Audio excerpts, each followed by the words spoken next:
thank you for asking me. And I think, make sure that it's showing up now.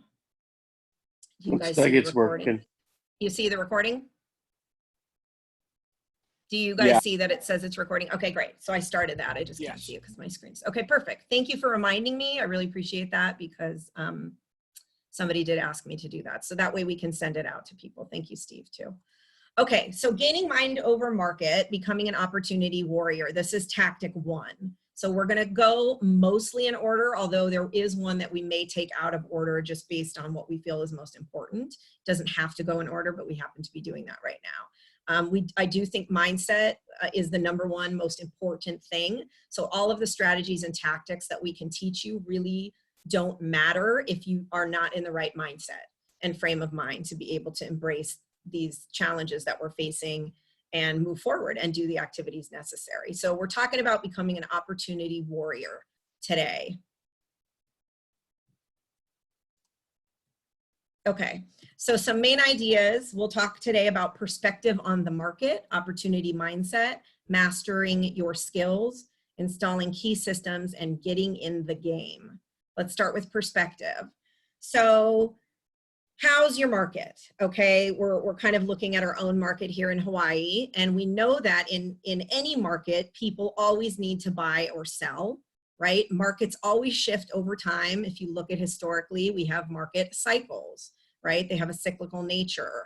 It tends to be every 7 to 10 years or so. However, this past market cycle has been significantly longer. So, you know, we know that what goes up comes down, what goes down goes up. So here we are. And also that having change and market cycles creates opportunity for people as well. Okay, let's talk about the law of supply and demand. Everybody, you know, if you're in real estate, you typically know this. It's a basic law that, I mean, it's a basic law of economics, but definitely in the real estate world, we talk about it too. So when demand exceeds supply, we have higher prices, right? Because there's demand, there's not enough inventory. In general, prices tend to go up.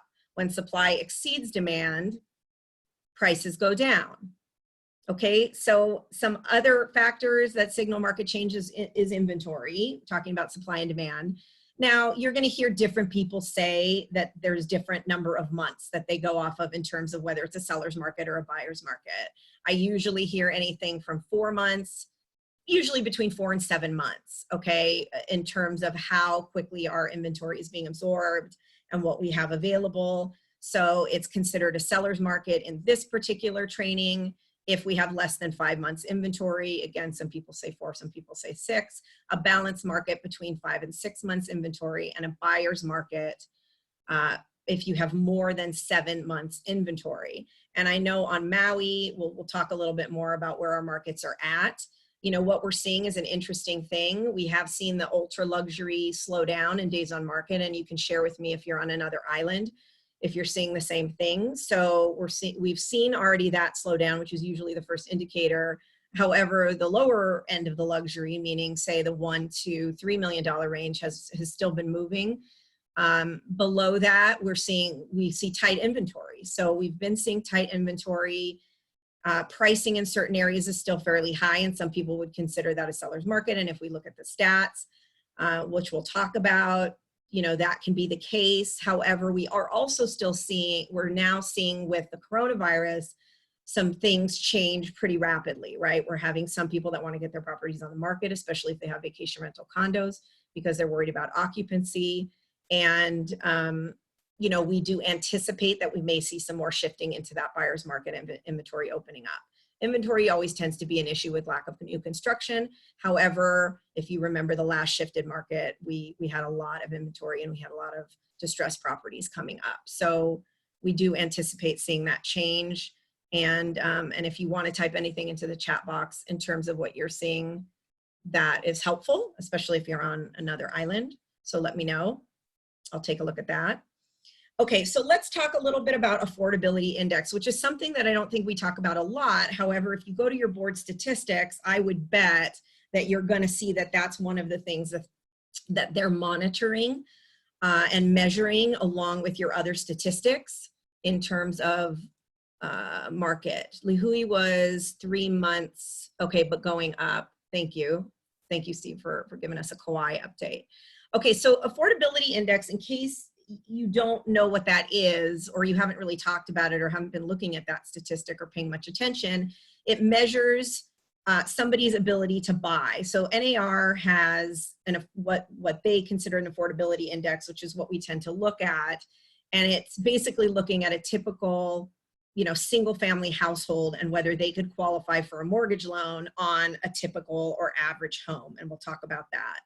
And then a value of 100, so it says index of 100. So a value of 100 means basically that a family with the median income has exactly enough income to qualify for a mortgage on a median priced home. So that's a value of 100. If a medium level income group has enough to qualify for a mortgage. Okay, so an index above 100 would signify that a family earning the median income has more than enough income to qualify, okay, for a mortgage loan on a median priced home, assuming a 20% down payment. So this is the formula. So if you take an example, if you have a housing affordability index of 120 in a certain area, that means a family that's earning the median family income has 120% of the income necessary to qualify for a conventional loan, at an 80% loan to value, if that helps and makes sense. So it assumes that they have a down payment of 20%, and then also, which we'll look at in the next slide, it assumes a qualifying ratio of 25%, which will come into play when we look at how to do this calculation. And I want you to know this so that you can do this for your own markets, even though your board is probably giving you the stats. So basically the qualifying ratio we're going to look at is 25%, and that essentially means that the monthly P&I payment can't exceed 20% of the monthly income. So if you look at down below on the slide, it says affordability index equals median income plus the required income to qualify for a conventional mortgage on a median priced home, and then you multiply that by 100. So we're going to do an example so that you can kind of wrap your brain around this a little bit more. And this is just, sample city USA, and you're going to laugh when you see the median priced home here, of course, because we're so different. So we'll do our own next. But basically, this is an example.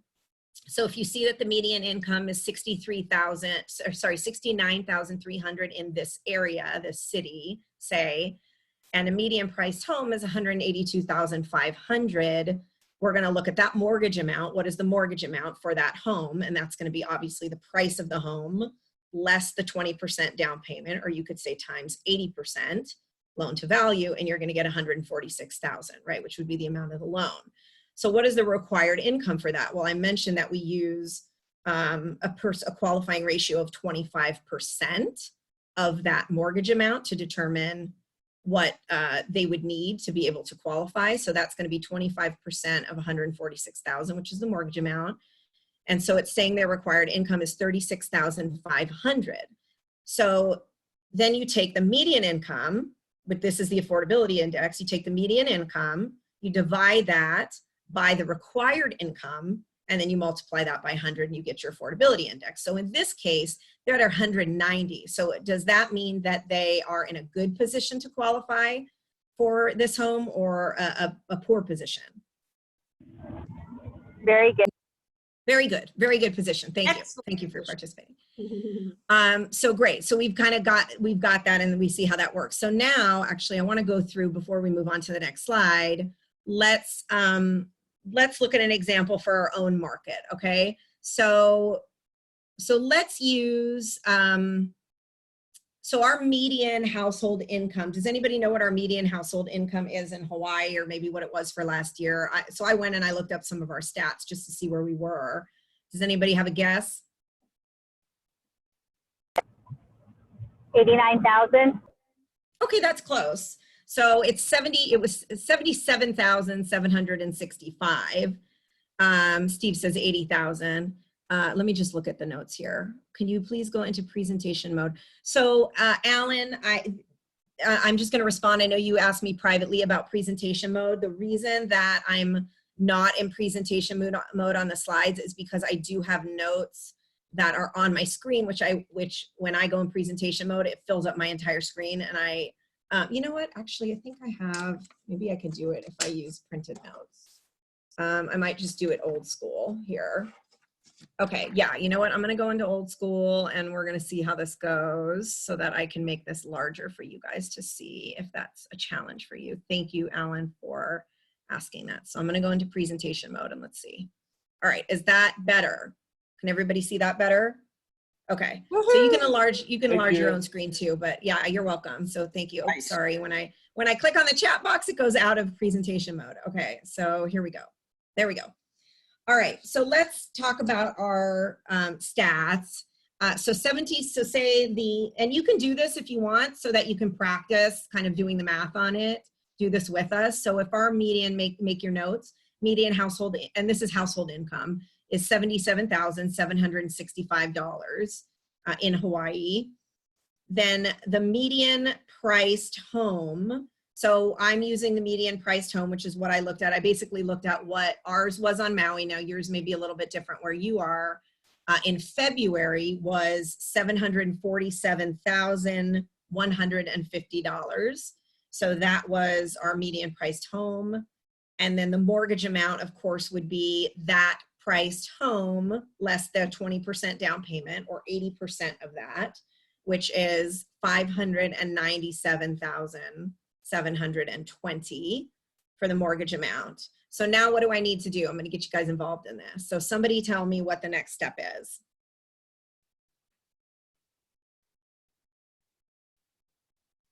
We're going to look for the required.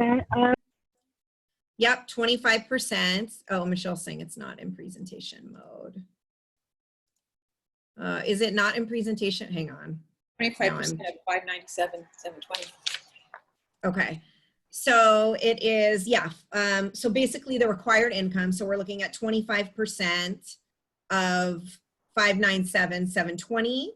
That's the required income, which is 149,430. So then how do we find our affordability index? Take the median and income. Right, so we're going to take the median income, which was 77,765. Divide it by. Divided by the required income, 149,430. Right, times 100. And then times 100. So what do you guys see there when you do that? About 50%. It is about 50%. So does that mean that in general, people here have a high level of affordability or a lower level of affordability when it comes to single family homes? Low. Okay, so that's not thank you. And that's not probably a surprise, right, to most of that. We know that that's a challenge here, and yet when you see it in writing this way, it really helps. And this is how we figure out, and this is why we have some challenges with affordability here. Yes, thank you. Yep. Yeah, I don't have a slide for the one here. We're just kind of working it together. So is that helpful? Do you guys kind of see how that math works right now? And I don't know if there's anyone else that was already doing this. So I think it's just a good thing when we talk about understanding your market and being local market experts. This is a really great tool for you to be able to look at. And then as things change in our market, to see how that affordability index changes. Now, for a condo, it's going to be a little bit higher, right? Because our condo prices are lower typically. I mean, not all obviously are lower. We have luxury condos. But if you look at the median condo price on Maui, I think last month it was 555,000. So that took the affordability index up a little bit. It was only about 70%, so still low. And so that's where we're at. And I would again look at your statistics that your board is providing, because that is going to be really helpful for you to be able to keep track of what's going on in your market. And you want to have that information for your client. Okay, I'm just going to check the chats.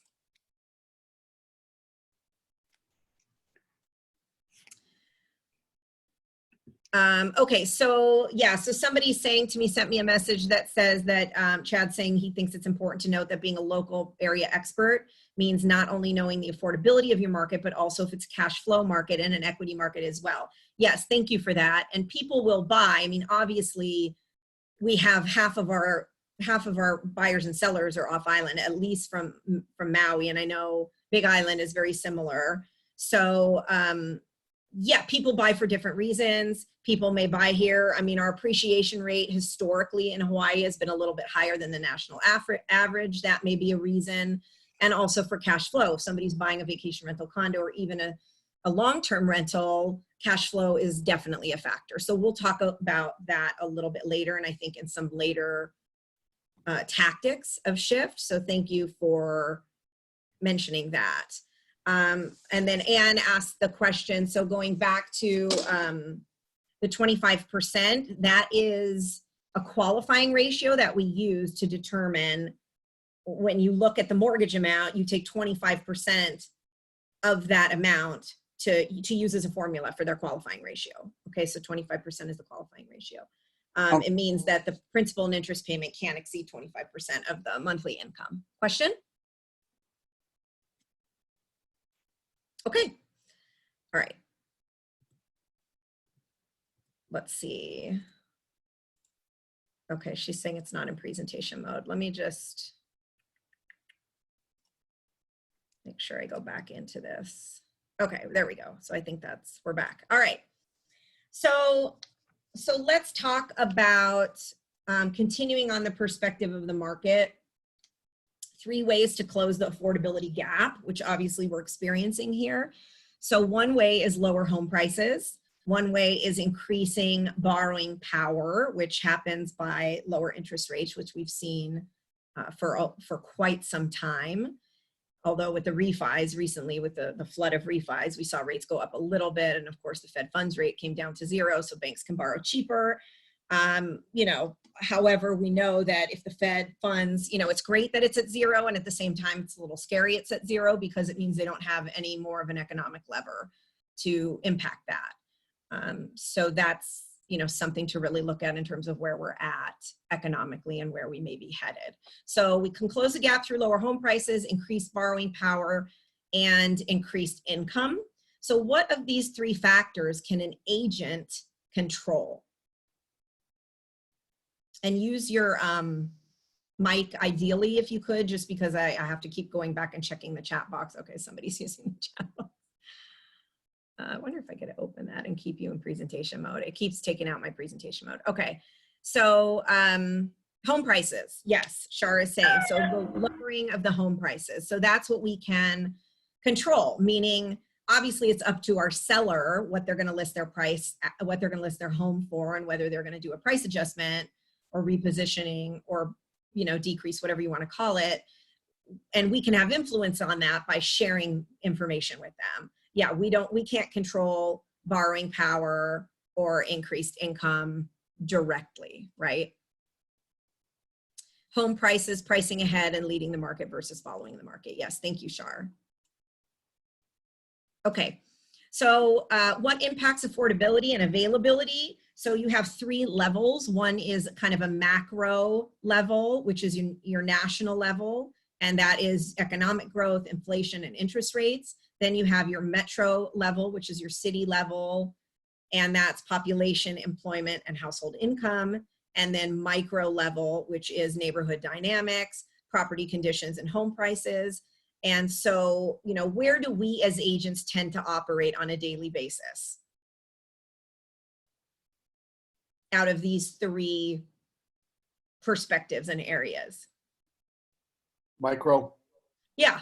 So we tend to operate, thank you, in a micro area. We're really focused on getting to know our local market really well. We look at neighborhood dynamics, property condition, we're listing properties and home prices in our conversations with sellers and buyers. So, just know that it's also important for you to look at things and, pick your head up once in a while and kind of see what's going on a metro level and a macro level. Right now, we're kind of being forced to do that because of what's happening with the coronavirus. And so, I'm looking at more county websites and reading more orders and proclamations and looking at federal websites more than I do normally. So it's kind of a good lesson. I mean, you don't want to get too carried away with it. However, whatever you need to know that's really going to support you and help you to support your clients, that's something that you want to be aware of. So if anybody has resources that they use to be aware of things that are happening on a macro level or a metro level, please go ahead and share that in the chat box, because I think that information might be useful for people in terms of, you know, where do you go to look for things? Where do you go to look for information on what's going on? I can tell you one website that I go to for financial stuff is bankrate.com. It's just one that I started with when I was using their mortgage calculator years ago and doing a lot of seller financing deals. And it became a good resource for me. So that's one that I would share with you, bankrate.com. Carol's saying NAR, great. Bloomberg, perfect. Yeah, NAR is obviously a really great resource for us. That is right what we're looking for usually and what applies to us. Okay. Thank you for sharing that. So let's talk about, we did go through the exercise on what our affordability index is. And I'm gonna switch over real quick to your, I just wanna look at your PowerPoint. Okay, so on page 15 in your PDF that you have, does actually have, in case, and I should have mentioned this before we started the exercise, this is where you can actually write in what we went through in the exercise. So if you have that on your notes and you want to transfer that to this page, you can. That's page 15 in that packet. Okay, I'm going back to presentation mode. So I'm going to switch back and forth a little bit. Oh, and I wrote on my screen. Okay, so what are buyers and sellers thinking? This is still perspective on the market. The role of the media, do you think that that plays a role or has an impact on what your clients are thinking? I mean, it's kind of a question, right? Yeah, it totally does. So we have to, so we'll talk about being the media, because they're going to see things, they're going to hear things. Part of the reason you want to take your head up out of the micro level that you're in is because you want to see what they're seeing so that you can respond to that, right? So that you know what objections they may have, so you can help guide them. So you're their expert. I'm just looking at your chat. Yes. Go back one slide to the questions. Yes, Riley, I can do that. So this one, the affordability index, what's the median income, the median home price, and the affordability. And if you use that little chart that's on your page 15 in that PDF, you've got those questions there and those boxes. Okay, so the seller, what are some of the seller beliefs? They may have an inflated sense of value of their home. They can't sell for what they need or want. And is what a seller needs to sell for and wants to sell for relevant as it pertains to what's going on in the market? Is it relevant? What do you guys think about when a seller says, I need to sell for X, or I want to sell for X, or I paid X, or I put X improvements? It's okay, not. so it's our job to really educate them that it's not necessarily what they need, right, or want. It's what the market will provide. It's what the market will bear. It's what people will respond to, because they have to have a buyer, right? They may have conversations about as is. So Jackie's saying not to price, but possibly motivation. That is absolutely true. Yeah, so the relevance would be, and that's a great point, Jackie, is their motivation, the why behind them selling. That is really the best opportunity for you to help them, the more that you understand what their motivation is and asking questions about that. So thank you. We'll talk about that in some of the other tactics. Marketing and open houses will be enough to sell. Sometimes they believe that, right, that there aren't other things that need to be done in order to be able to let people know about their property. And if they can't afford the payment, they will lose their home to foreclosure. So that may be a belief, and that may show up a little bit more as we go through what's happening with us right now on a global level. And then economically, you know, you may have situations where people are going to have a harder time making their payments. And now some lenders are deferring. I know there's going to be some help and support for that. It's just a conversation you may have to have moving forward, as we did in the last market cycle. So, you know, so help them with those things and know that those are the things that they may be thinking. When you look at buyer beliefs, a lot of times, have you ever had a buyer tell you that they're going to wait to buy because they're going to wait for prices to go down more? Anybody heard that? Just Quite often. yeah, wondering, right? Probably every person on here. That there's plenty of time. You know, there's no sense of urgency. We have time to look and buy. And as we know, they may, although sometimes there may be an opportunity, and it's our job to share with them that based on what they said they wanted, this is the best possible thing for them, right? And so we have to share that with them. Seller will take almost any offer that, you know, we're going to lowball, we're going to put in anything we want, they're going to take it. Wait for more homes to come on the market. We're going to wait for inventory to open up. We may not be able to get a loan, could be a concern or consideration that they have. I mean, how many conversations have you guys had with buyers that once you know, discuss with them to go to a lender and get pre-qualified or pre-approved, that they discovered that they actually could buy, and then they got comfortable with it. They just don't know what they don't know, right? So that's a big one for us. And it's a great time to invest in real estate. We like that one. And some people say the answer to that is always. Is it a good time to invest? Always, right? Or it depends. Okay, any questions or thoughts on what we covered so far before we go into opportunity mindset?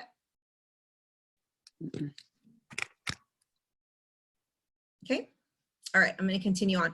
So opportunity mindset. So we're going to go through 6 truths, and I'm going to, since I have you guys in presentation mode, I'm going to have to use my phone for the clock. Hang on one second. Okay, we're at 11. So 6 truths about markets. This is from an original paper that was written by Gary Keller right after 9/11, and the guidance of it is still relevant in today's environment. So we're going to kind of go through the 6 truths. Number 1 is that market shift, right? We talked about that at the beginning. It's a way of life. They're cyclical. They're always in transition, meaning they're always moving into that circle. In and, you know, in and up and above and over and out of that circle, right? We're just constantly moving around. And a big myth is that the market determines your success. So this is a big mindset thing for you guys to really think about as you go through this and as you may have challenges in your business.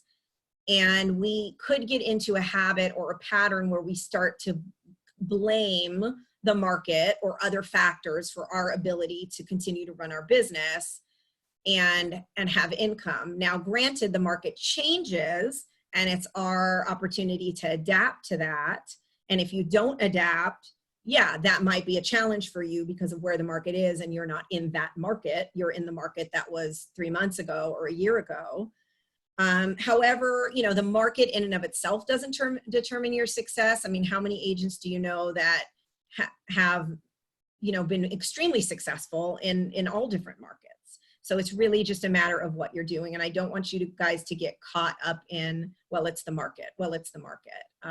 Otherwise I will slap your hand if I see you. Okay. So people buy and sell in all markets, right? It's just who are the people? Who are the people we're looking for? Who are the people we need to be talking to? What is the market of the moment? We'll talk more about that.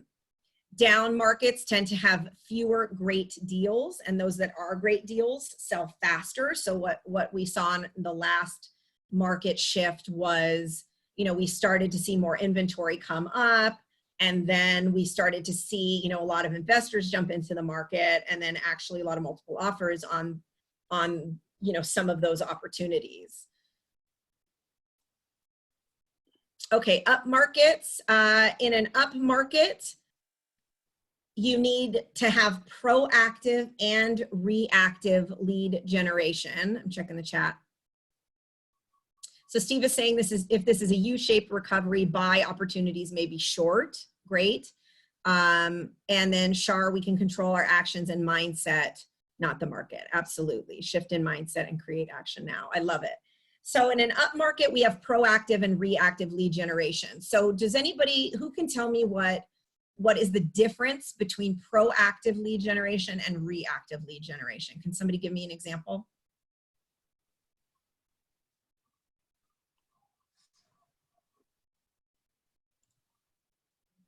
Can proactive be doing mail outs, going door to door knocking? Okay, so proactive would be, we're getting out there. We're looking for the buyer or seller. We are picking up the phone. We are calling our database, our sphere of influence. We are calling, you know, a farm list. We are looking at, we're calling all of the investors that we know or people we know that are in circles with investors because they may be the ones that are looking for opportunity. We may, whatever that is, we're being proactive. We're reaching out, we're picking up the phone, we're door knocking or whatever, you know, whatever that proactive thing, get in front of people. We're making that move, okay? Now a reactive, what would be a reactive way to lead generate that a lot of agents tend to do and get comfortable with, especially here?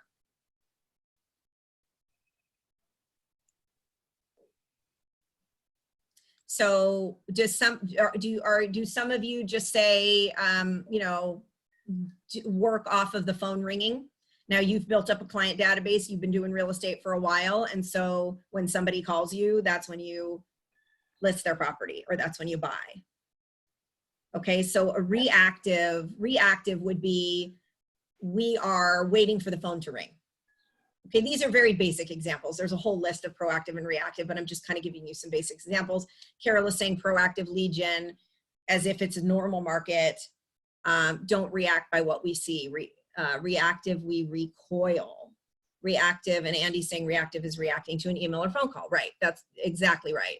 Okay, so the point is in down markets or shifting markets or a market where we're having some challenges in, only proactive lead generation works, meaning that phone may not ring as much. Sign calls may not happen. You may not be seeing as many people that are in that market, or they may be finding things other ways because you didn't get in front of them.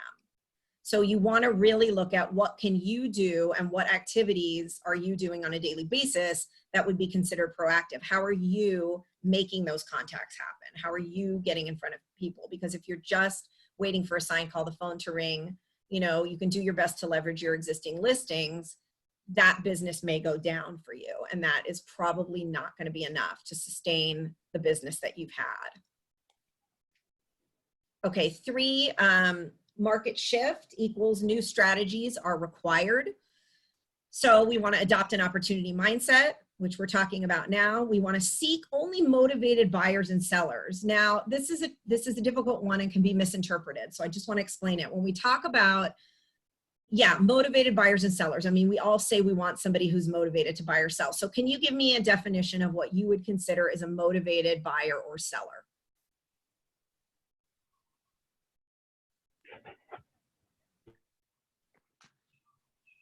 What's a motivated buyer? Who's a motivated buyer or seller? How do you define whether somebody's motivated or not? Are you talking like of somebody getting a divorce type of example, or? Okay, that could be a motivated. It could be, sure. Somebody who's getting a divorce might be somebody who's motivated. It's usually dictated by time frame, right? So usually when we look at who we want to talk to, that we would consider motivated. I mean, somebody could be motivated and be buying a year out, although that's less likely. Usually it's somebody who's within a 90-day. So for like a us, 1031 exchange. 1031 exchange would be a great example of somebody who's motivated, totally. So in some markets, a motivated buyer may be in the next 30 days. In our market, it tends to be a little bit longer just because half of our client base can come from off island. So that time frame can be extended. I would say in Hawaii, probably somebody who's motivated is somebody who's going to buy or sell in, say, 60 to 90 days. Lisa says qualified and ready to buy now, committed to buying through me, yeah, meaning you, the agent, and less than 3 months. Great guideline for motivation. That's good. So if you don't have that set of what you would consider a motivated buyer or seller, that's a great guideline. And Shar says adding proactive, following up with lead generation, 90% of your business comes from follow-up. So that's a really good point too, is that we talk a lot about lead generation, and yet follow-up is key. If you lead generate and don't follow up, that's not going to convert your business. So motivated, yeah, ready to buy, committed to buying through you, whether that's a buyer rep agreement or however you dictate that, and less than 3 months. Now, does that mean that you shut out anybody who's not ready to buy or sell today? Well, no, we know that a lot of people may be on island, you know, a month ago, and then they're going to come back next year and they're going to buy then. that's where your follow-up comes in. That's where your touches come in. So you're just going to put them in another category. I'm going to give you a really, really cool example of this, of a team that I know that took this to an extreme. And one of the reasons they were so successful and sold 700 homes last year in the Houston area is that they actually have, it's like a client care desk, but it's actually an inside sales agent team. And what they do is anybody who is not ready to buy or sell, and I think for them it's, I want to say it's maybe a 60-day time frame, goes to this client care desk and they work with the inside sales agent. And the inside sales agent does things like, you know, does the calls with them to check in how they're doing, sends them drip campaigns in their email. Once that person moves into that 60-day range of buying or selling, that's when the agent takes over. So the agent is not focusing or talking to anybody that's not within that time frame of being motivated to buy or sell. They have another person or this client care inside sales team that is nurturing for them. Now, you know, we'll get into expense management, leverage, and cost cutting in some of these tactics, but it's the concept of it that I want you to understand in terms of who we're really working with and why that's important right now, because you don't want to be spending too much time. You want to be spending your time where it's going to create a transaction for you and for your client. Lisa is saying, build a pipeline with your B buyers ready to buy later, like job changes, people that need to create, credit improve. She calls it her weenie warmer. Okay, that's great. Keep them warm, but not burnt. That's really funny. So not ready to serve yet. So if you haven't separated those people out, that's something you want to do so you can focus on motivated buyers or sellers. Price ahead of the market. Do not chase the market. We have a team that just went back and had that conversation with all of their listings. So, and the new listings that are coming up, they're having this conversation with their client. So you guys want to be really talking about the big picture of what's going on so they understand, and that will help you and help them price where you want to be priced. So they're not chasing the market down. We have too many people that do that as the market shifts and changes. And that, as we know, those of us who've been in the business and worked with clients, that is not helpful. That tends to really be detrimental for them. So you have to educate them, be smart, and start pricing ahead of the market. I mean, you should always be doing that, but especially right now. Make the conditions of your listing stand out. So what does that look like? How can you do that? Obviously right now on Maui, we're in lockdown. Well, if you get a new listing, you know, what are some of the creative things that you can do without being able to go into that property to create a virtual tour with Google Map photos and anything the seller sends you, or, you know, do with those pictures a virtual open house where you're not actually there, but maybe the seller is there. So there's a lot of things that you can do on lockdown. And when you're not in lockdown, it's a little bit easier. Carol's saying a video tour. So if you have anything else to share of things that you do that helps make the condition of your listing stand out, and we will talk about staging as a completely separate tactic later. That would be great. Motivate buyers with a sense of urgency. So there's some great scripting out there. If you need resources or help, you can reach out to me and let me know. There's some good scripting on getting people asking questions to help them see whether there is a sense of urgency there. And if so, it helps to get buyers to move forward. And then qualify and convert leads quickly. So that's a key too, and a skill that you may need to work on and develop, is to be able to qualify and convert leads quickly. Okay. Additionally, catch and convert leads online. So we know that a much higher percentage of people, I think the last stat that NAR gave was close to 90%, I want to say it was 90%, I don't have that stat in front of me, about people who are finding their properties online, right? That number just kept going up and up. And so we want to make sure that we're present on there. You can catch leads by paying for leads. There's various ways you can do targeted Facebook ads. You can do pay-per-click. You can have a website that draws traffic. Look for clever and creative ways to do that are also cost effective. We don't want to be spending a bunch of money doing that right now, because we want to really be paying attention to our expenses. Just make sure that your presence is there, that you have it to support what you need it to support. You know, it's not necessarily where people are going to initially find you, but as far as validity or searches, or, have an IDX feed. That's a good idea. I'm just gonna look and see if I have any other notes. Okay, not yet. Find out where the market is and get in it. We talked about that. So where is the market, right? If you're doing the same things that you're doing today and you're going to keep doing those, there's a good chance that that market is going to leave you, or you're not going to have as much business as you had. So where is the market right now? We will talk a little bit more about markets and markets of the moment. Anybody have an idea of where the market is, what they're seeing out there right now in terms of the clients that they're working with, or they're seeing an increase in type of client?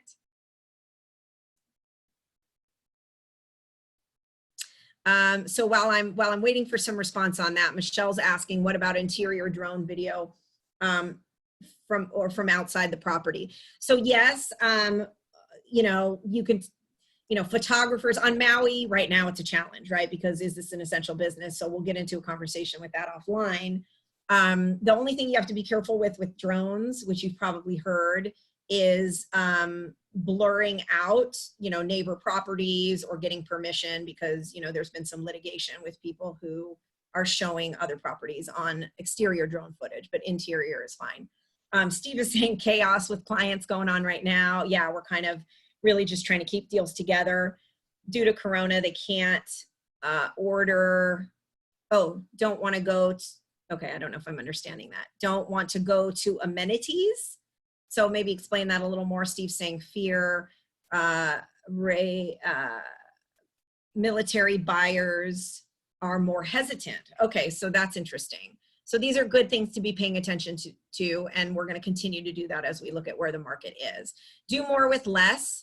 Expenses, services, people. We will talk in the next session a lot about your budget and expense management, which is the first thing that you guys are going to need to do after mindset, is deal with your personal and business expenses and make sure that those are cut. Our videographer limits to the home, into the home, not only not common areas. Great. They don't want to lower the price. They think the market will come back. Okay, so that's an opportunity to educate. Thank you guys for sharing that. Learn alternative financing options. So if you were not in the last market shift and you're not aware of what, seller financing scenarios look like, it might be a good time to educate yourself on that. Lease options, lease purchases, things that may be another opportunities. I mean, loan assumptions. These are things and conversations that we're probably going to be having again. So go to your broker, look for some resources on that. Obviously, if you're not going to want to really get into a conversation about seller financing with the client too deep until you really check with your broker just about guidelines of what you can and can't do. We're not mortgage brokers or have our mortgage solicitor's licenses, most of us. So you have to be a little bit careful with that. And some brokerages actually just don't even like to get involved in seller financing deals. So that's a conversation you want to start having now, in case people can't qualify right now or soon. Okay, number 4. So we're on our 6 steps here. Number 4 is the theory of equilibrium. So in a seller's market, we're going to see the agent count increase, which is what has happened in the last part of the market cycle that we've seen as it was going up.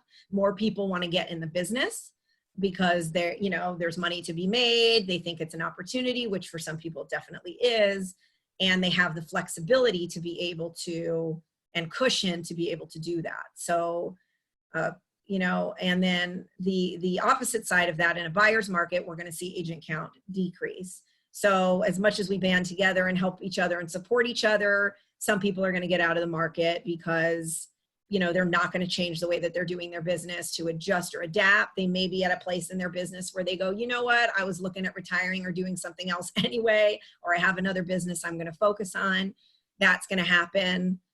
New people getting in, it can be a challenge. Although what I'll say, if you're new, it's actually a great time for you to get into the business, because what will happen is that, and is what happened to me, I told the story, I think on a team meeting, is I came into the mortgage business in 2006, which was a crazy time to come into the mortgage business. And what it allowed me to do after that huge hit happened with the mortgage crisis and debacle and the market shifting, is I had to learn strategies that I don't think I otherwise would have learned. And that helped me build a strong enough foundation to now be able to survive in any market or really make that work in any market and understand what's important. So I think as a new agent coming in, you know, some people may bail and say, I don't want to deal with it. And yet the people that stay in, including the seasoned agents, are gonna learn some strategies and techniques and be able to adapt, which is going to help them and has probably helped them over the past years. Okay, so one more big opportunity for those with stamina, skill, and adapt and improve business practices. That's what we're talking about. Okay, number 5, when markets shift downward, the time it takes to reach that equilibrium is unknown. And so one of the myths that people say or tell themselves is wait it out. It will be over soon. Just hang in there through that. I saw somebody with that approach in the last market cycle, and that really became the downfall of their business. So you got to shift, you got to pivot, and the sooner you do it, the better. Face the market, adapt as needed, and you're going to need commitment, consistency, and then reduced expenses to make it through. Okay, in a downshift, it's time for all hands on deck. So if you have a team or you're working alongside with another agent or anybody who's doing your business with you, it's all hands on deck. So everybody is prospecting or contributing to leads coming into the business. Everybody's focusing on converting to appointments and to contracts. We're all looking at cost control. So anybody who's involved in your business needs to be on board with how we're going to control our expenses. Negotiation, really getting good at those negotiation skills right now is critical and will continue to be. And then bulletproofing your transactions, which is another tactic by itself. So we'll be covering that specifically, although what are some of those strategies and what do we need to be saying to people to keep our deals together? Assuming your clients want to move forward, your buyers and sellers. Of course, you're going to have people that have to cancel because of their situation. They lost their job, whatever it is, and you're going to support them in that. However, some people really do still want to buy. Some people want to sell. They may just be fearful or be looking to you for guidance. So how can you help bulletproof transactions? We've gotten a little bit better in that just in the last few days or week, being on a call every day and people sharing what they're doing and what's happening in their deals and strategies or scripts that they're using. And we've been able to save more transactions from falling out. Whereas when this thing first hit, you know, that was kind of the response of everybody. So get better at that. It makes a big difference. You should be calling all of your pendings right now. Call anybody that you have pending. You need to be in communication with them probably daily so you can be proactive to make sure they're still on track. Talk to your lenders, talk to the title companies, be proactive and do everything you can to help keep guiding them on that trajectory towards closing. And then increasing your level of customer service is another thing. I mean, people are going to work with you if you are providing value to them and you're providing a high level of customer service. Do not let that get to you if you're, you know, becoming a little more stressed or frantic or your business is down. You know, your customer service should be going up because it's critically important, and it's one of the things that'll be a unique selling proposition for you and help set you apart from other agents and help you to earn more repeat and referral business. Okay, let's look at your page 23 in your handout. I'm going to pull that up. So it says, what are your thoughts about the 6 truths? Recap some messages that resonate with you. So you can jot that down, and then also please share in the chat box or take your mic off. I'd love to hear basically based on those 6. I know it was a little long in covering those, the 6 truths that we just covered. Tell me what your takeaways from those are. Again, this is the all hands on deck, when market shifts, equilibrium, theory of equilibrium. The time to reach it is unknown. New strategies are required. Proactive versus reactive lead generation, and cycles happen. So those were your 6. So tell me what you guys learned from that, or any of your takeaways so far. Just got to be more proactive on prospecting more than ever. Yep. And that's what I've been doing. Great.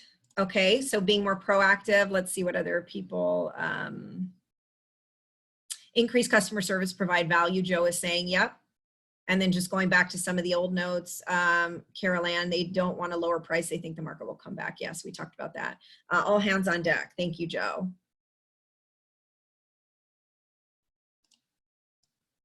Okay, great. You guys ready to move on? By the way, we're not going to take a shishi break. So if you need to go, just make sure your camera's not on and your mic is muted. Okay. Thank you for your cooperation. Okay, a couple more people. Andy says it's a great time to call past clients and see how they are. Absolutely. It is the perfect time to call clients. Yeah, thank you for mentioning that. In fact, that is really the number one thing we're telling people to do, is to reach out to their sphere of influence and just check in and see how they're doing. And this is not a real estate sales call. This is, hey, how are you? How are you doing with all of this? What's going on in your life right now? How can I support you? Is there anything that I can do? And business will come from that, right? I mean, we're not searching for business in those calls, yet you're coming from contribution, and people will say, I'm so glad you called. We were just talking about you, or we were talking about what's going on. Can you share with us what's happening in the market and what you're seeing? Triple down on lead gen. Chad says not the same amount, not double down, triple down. Yeah, you're going to see where it says double down in some of the notes, and he's saying triple down. It's true. Whatever. So that means, say if you were lead generating or you were calling for an hour a day or 2 hours a day, you want to be calling for 4 hours a day or 5 hours a day, just so that you can keep in contact, because you're going to have to talk to more people to get the same results as things shift. Andy says, I've had past clients calling me to see how I am. That is so wonderful. That shows you're a great agent, and they care about you, and you guys have a great relationship. Shar says, we have a great culture in KW about education, not only locally, internationally. We as leaders, let's help other agents outside of our company and educate or share classes. It's open to everyone. Absolutely. Carol's gone from 2 hours of calling to 6, and she's making good connections. Yeah, Carol Ann, you're doing a great job. And I actually do see the impact that's happening in your business. So there you go. There's a testimonial to that. Educate buyers and sellers of past market trends and how it repeats. Show them how they can benefit from this knowledge. Totally. All right. Okay, so I'm going to let you guys make those notes in your sheet. We're going to keep going. So your role as an opportunity warrior.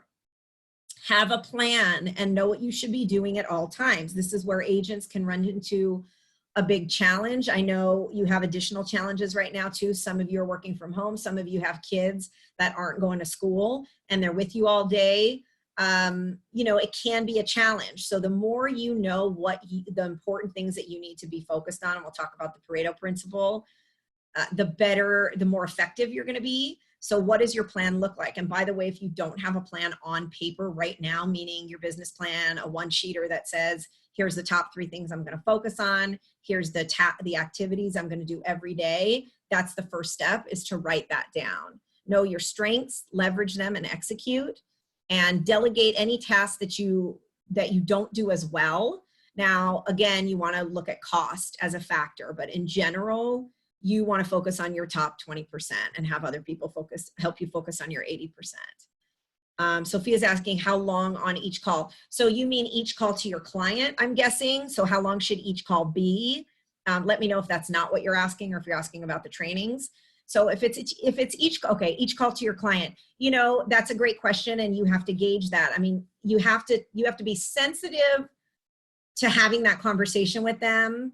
And yet you also are going to be making a lot of calls. So you don't want to get stuck on a call for an hour with a client. So I think a best practice for that is to have the questions that you want to ask your clients written down up front. So maybe you have 3 or 5 questions that you want to ask them, which helps you drive the conversation, and it helps you control the conversation and helps you control the time. And what I would suggest is, you know, definitely reach out, touch base with them, hear what's going on with them.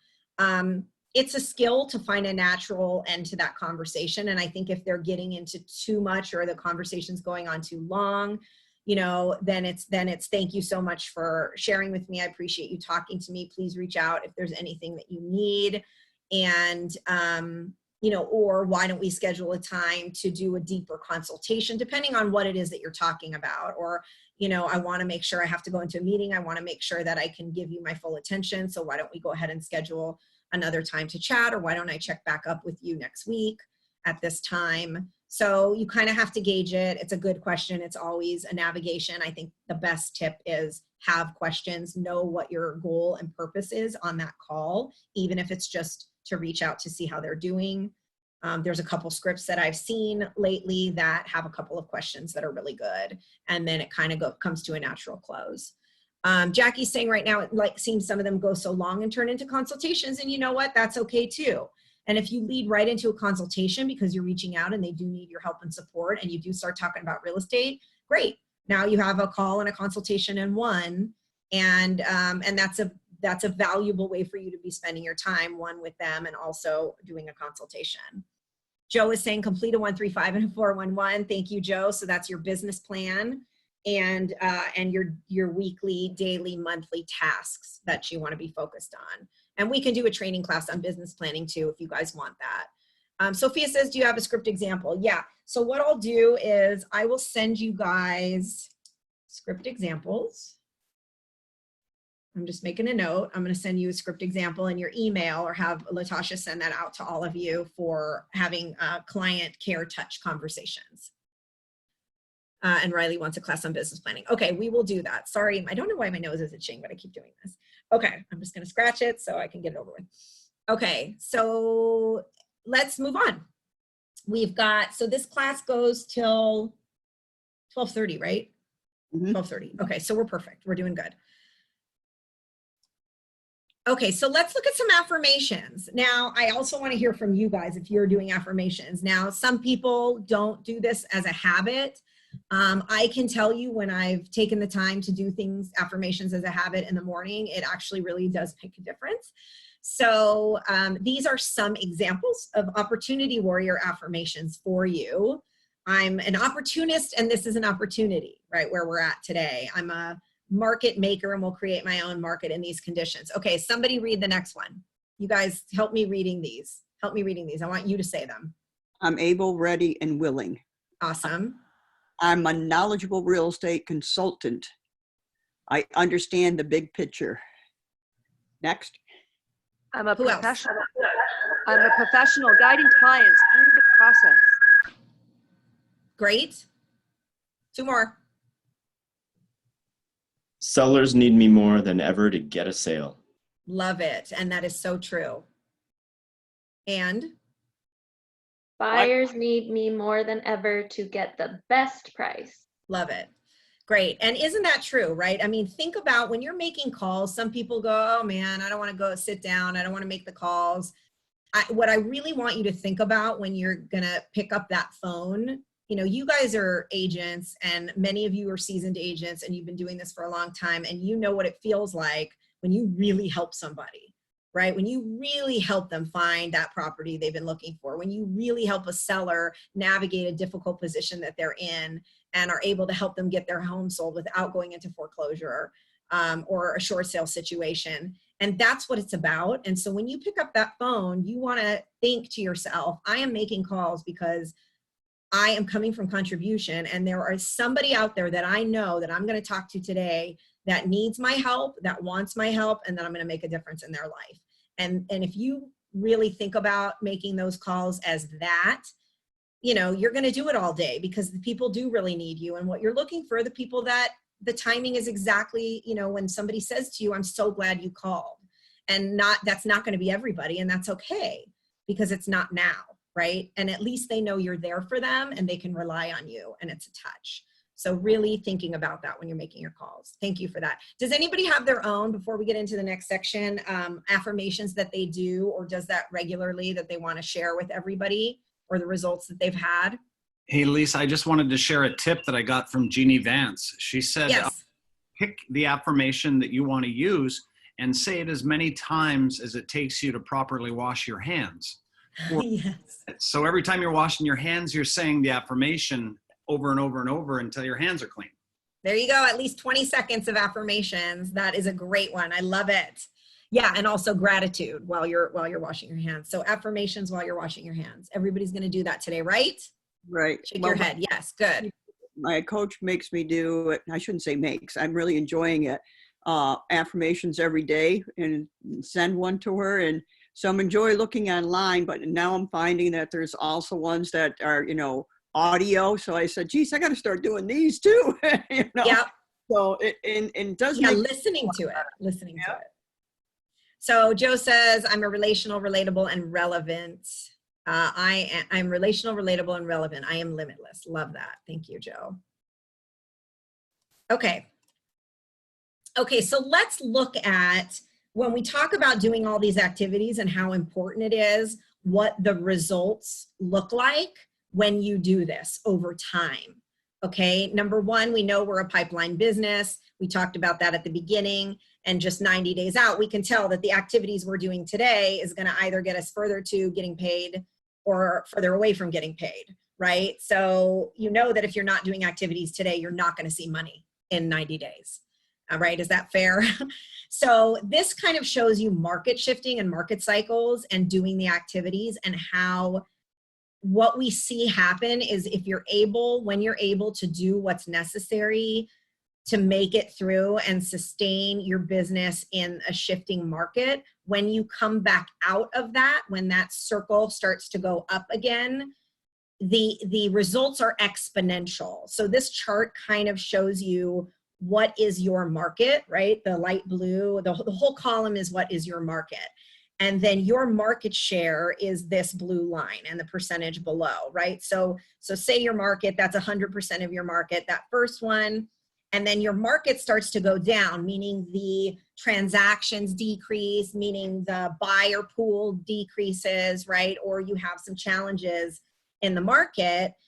What you want to do is maintain the volume that you have. So even if you don't grow your business right now, you're just focused on maintaining the level of business that you have today or had before you started to see a change. This is how it grows, right? So you see you have 20%, say you have 20% of the market share in your market, which is very high. I want to know anybody on this call, message me later if you have 20% of the market share in your market as an agent. That's amazing. Okay, so say you have 20%. And then your market goes down. Well, your market goes down, but your 20% turns into 35% because now 100% is less. Does that make sense? You guys with me on that? Okay, and then say the market also goes down more, meaning what's left, meaning the amount of transactions and the opportunity. And now you end up with 50% just because you've been able to maintain what you were doing in your business as your market's going down, and other people have not been able to do that. I love Andy. I absolutely love my job. Okay, that's great.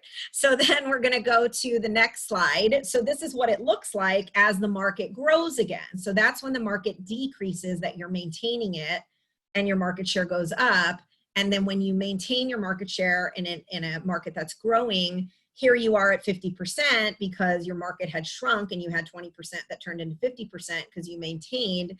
And now your market's growing and you maintain, again, that same level of market share, which is now 50%, the market goes up, and now look at your total market share. And you know, it's crazy. I see this did happen in the last cycle. It's happened, you know, over time with agents that have been very consistent in how they're running their business in the activities that have mattered the most. So does anybody have a success story to share based on your experience in this, or what you did in the last shift, that this was reflected in your business, that as the market shifted back up, it grew?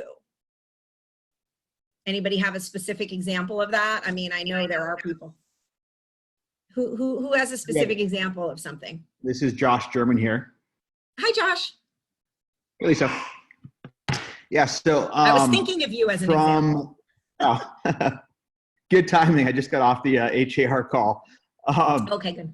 So yeah, in 2010, I started doing short sales and REOs, and then over the 3 years after that, ended up growing my inventory to where I was carrying anywhere typically around 15 listings at a time, up to carrying around 40 listings at a time.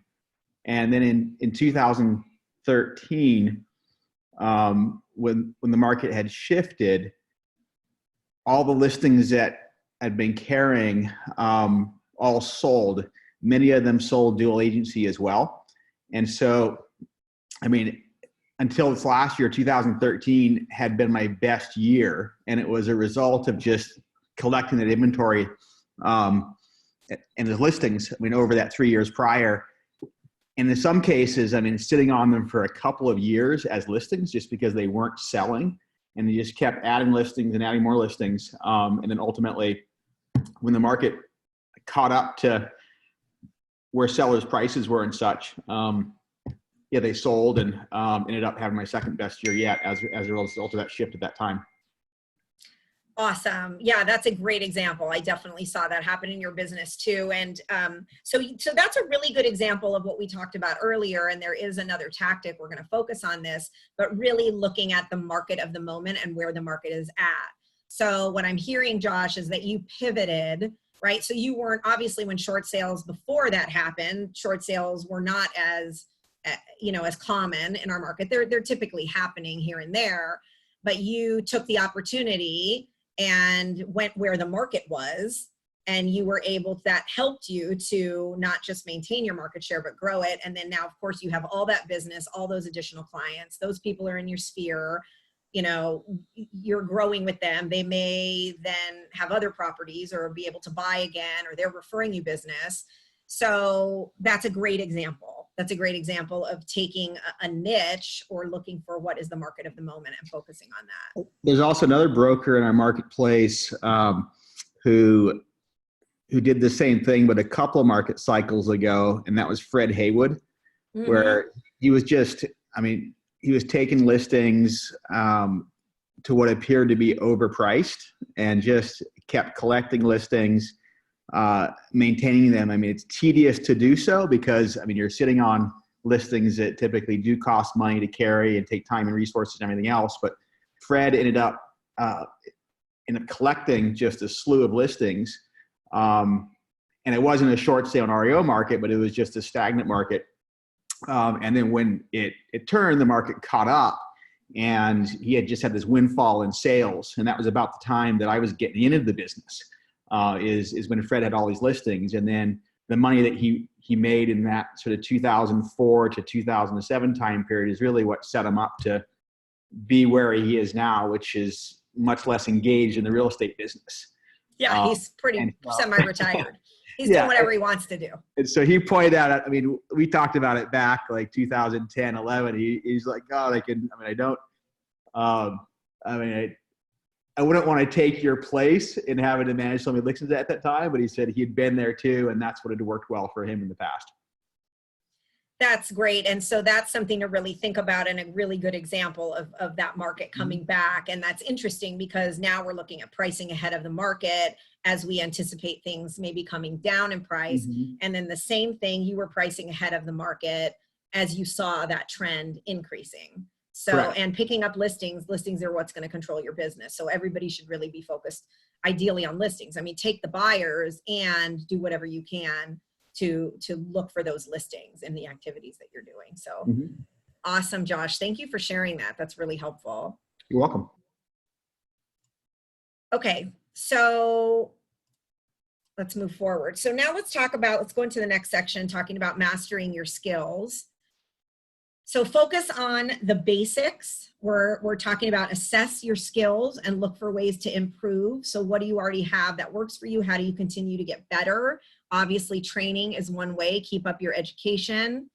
Be a student of the market. So these are all things we've talked about already a little bit today. Be a great communicator. So we actually had, some of us take for granted. Some of us are naturally really good communicators. We do a great job with our clients. Some of us might have some other challenges in how we communicate, or might come off a certain way, or maybe we're communicating with clients that are texting a lot and that's how they want to communicate, or emailing and that's how they want to communicate, or phone call.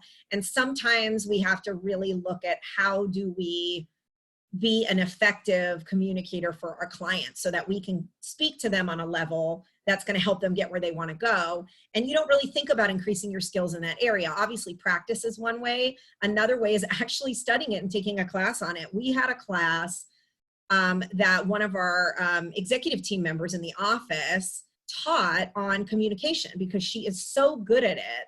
This is Latasha, who's our front desk concierge. She's so excellent in communication and the way she works with people and talks to people and how she communicates via email. And she's just got such a great skill. So she taught a class on that. And there was great feedback from that. So I would encourage you to learn those skills and look for things that you can do to be, to look how to be an effective communicator. I mean, there's so many things you can Google. I don't know if we recorded that class. I think we might have. If we did, I could send that out too.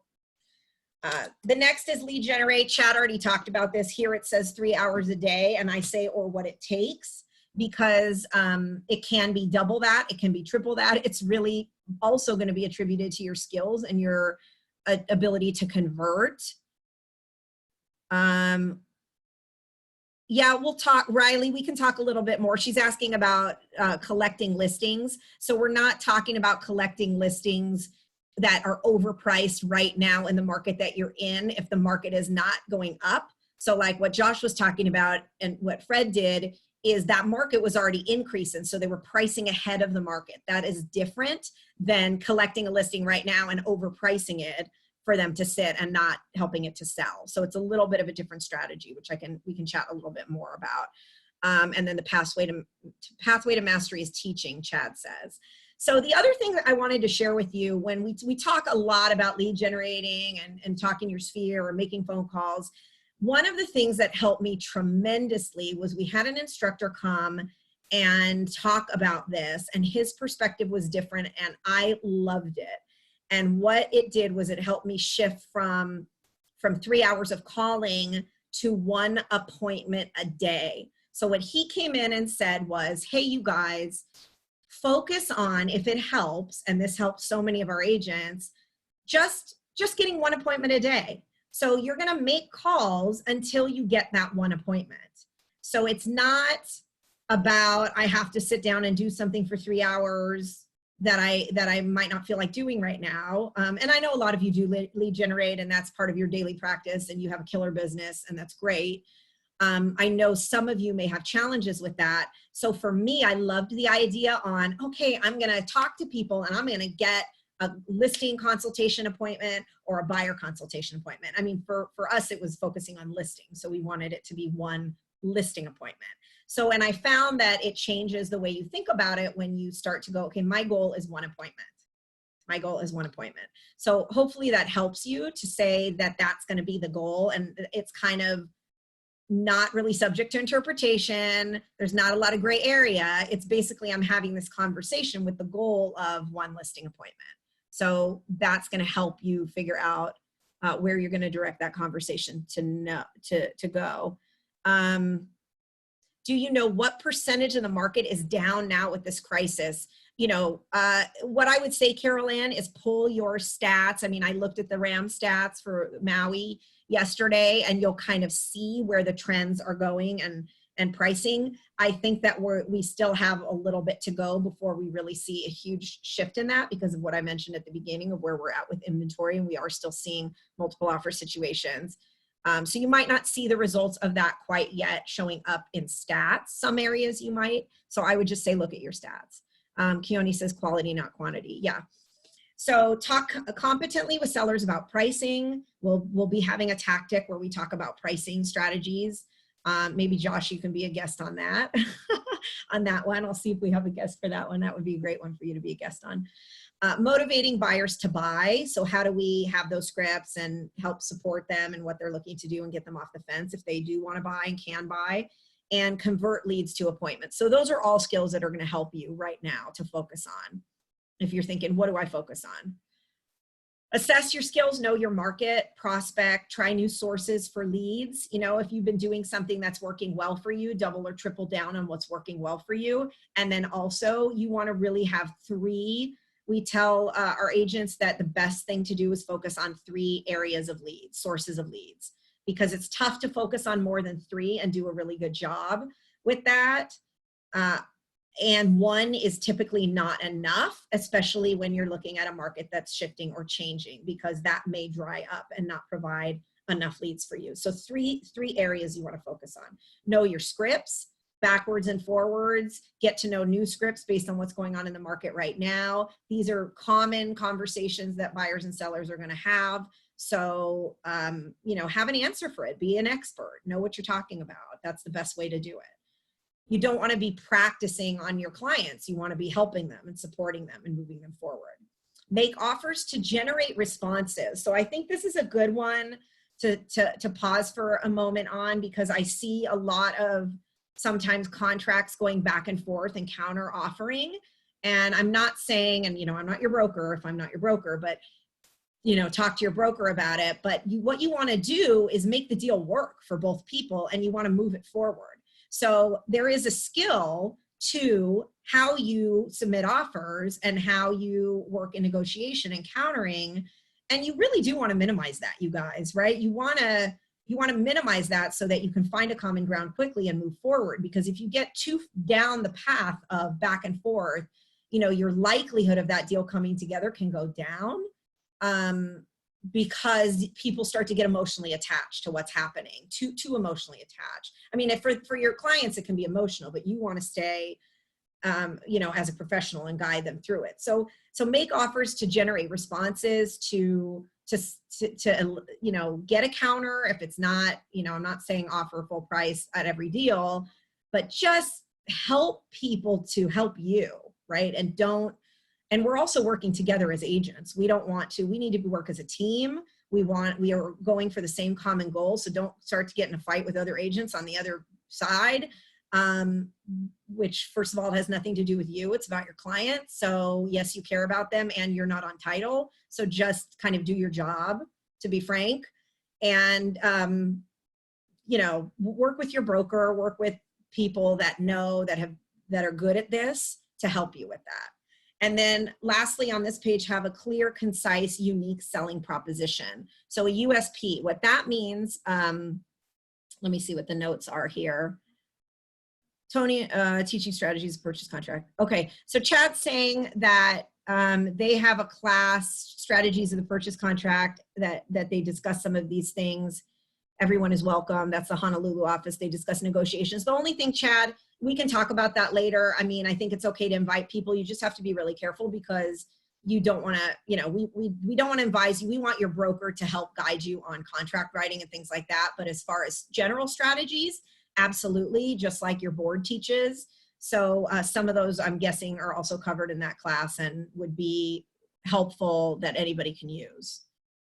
So if you want to send me that info, Chad, I can send that out to everybody on the call. So unique selling proposition, just going back to that for a moment. Does anybody have a unique selling proposition that they use right now that they want to share, otherwise referred to sometimes as an elevator speech? You know, this is usually what you say when somebody says, hey, what do you do for a living? And you don't want to just say, I'm a realtor or I sell real estate. You really want to look at your purpose and your why behind your business, and how you help people and what it is that you do to change their lives.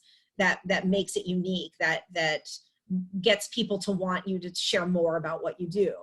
So think about, and you can Google things like elevator speeches, unique selling propositions. We have classes that teach that. If you don't know what your USP is now, that would be something to get clarity on right now, that you can help communicate to clients so that they're going to choose you and work with you.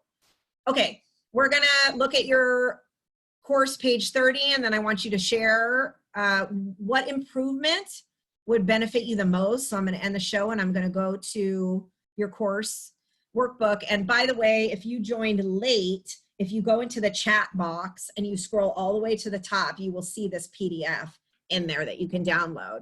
So if you go to your page 30, it says, in what areas could you improve? And then it says area of improvement and action to take. So you can do the rest as homework, but I want you guys to start with one and then have some of you share, what do you think, based on the skills that we just covered or anything new that you can think of, is an area of opportunity for you, meaning where you can improve and what action you can take to do so.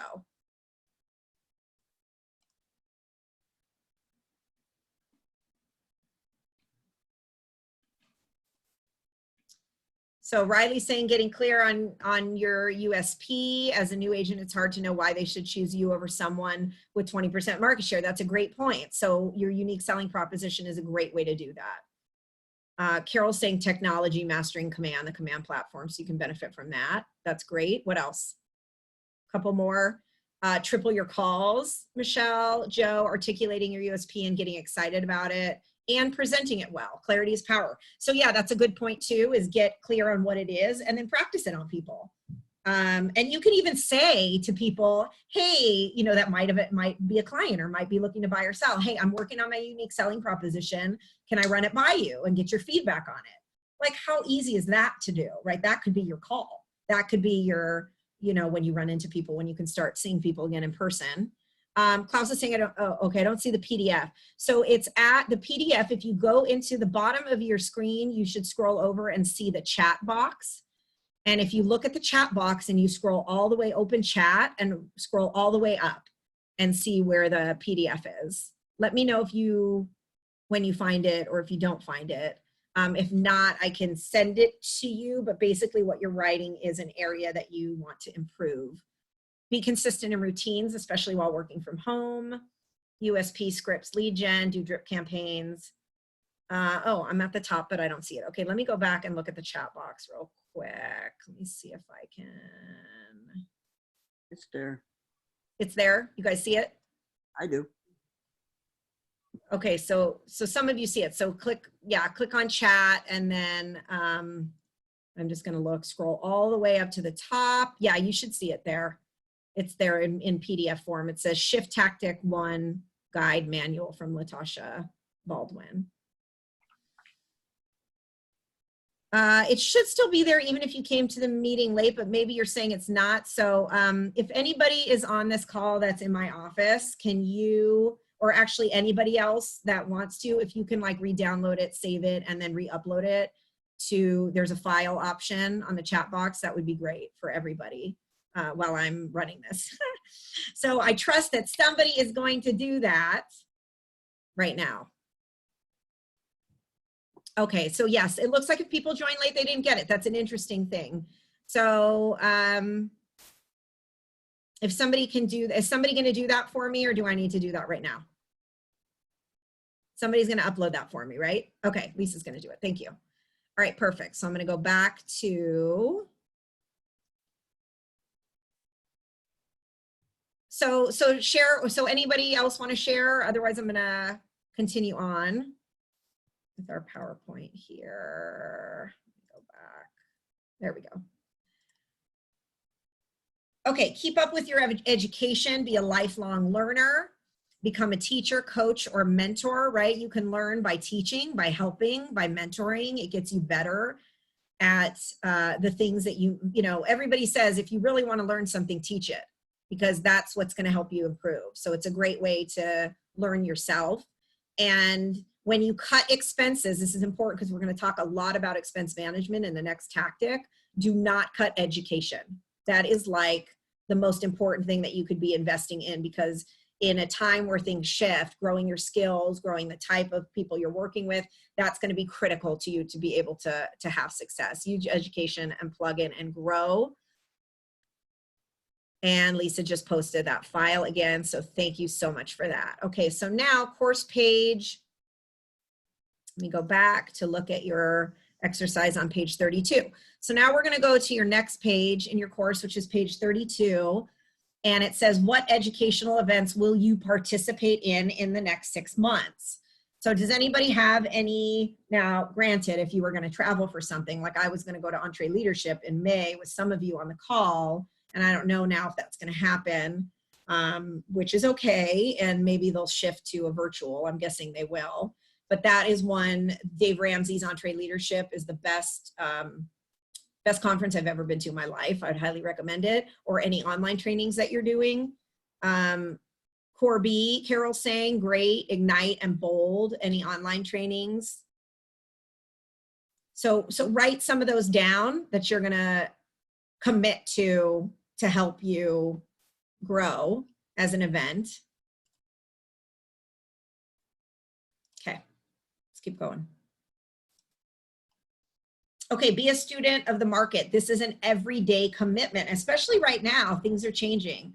So one of the things we have our agents do, we call it a daily 10-4, and it's 4 things, and then there's 10s to each of those. So one of the things is look at 10 listings a day. I mean, go to your MLS. You guys, probably a lot of you do that every day, every morning, as you go in and you check out the market, like what's new, what just came up, what went pending, what do I need to be aware of? Do I have any buyers for this? So everyday commitment, be a student of the market. And then what's going on a, you know, we talked about macro level as well. We want to look larger than just outside of our market as well. Jordan says her assistant and I are in Monica Reynolds' perfect assistant training. That's awesome.